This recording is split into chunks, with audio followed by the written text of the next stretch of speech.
العاشرة بتوقيت النقطة تحت الباء.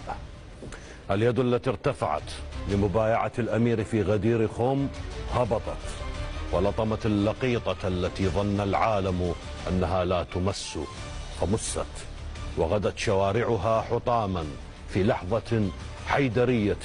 عجزت أمة كاملة عن الإتيان بيومين من هذه الأيام العلوية خلال عقود من الأكاذيب، لكنها لحظة ذي الفقار وأبناء علي وخلع باب خيبر وشطر مرحبة إلى شطرين مثل بيت شعر عمودي. من عجن المدنيين في الأرض المحتلة ببناياتهم تذوق مرارة الكأس، لكن لا ملجأ يعصمهم من النهار الشيعي الذي يغزو ليلهم بأنوار تشبه مسبحة من كهرب غالية ونادرة، على كل فص منها نقشت عبارة يا قاصم الجبارين.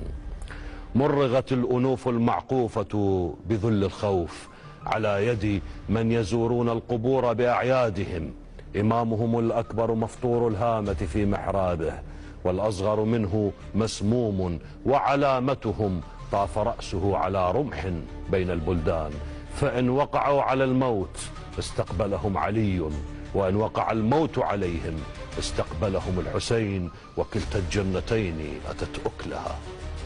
لكم توراة محرفة ولنا آيات محكمات، لكم تلمودكم ولنا نهج البلاغة، لكم حاخامات يبكون مع كل صيحة عليهم، ولنا علويون من شرق الأرض إلى غربها.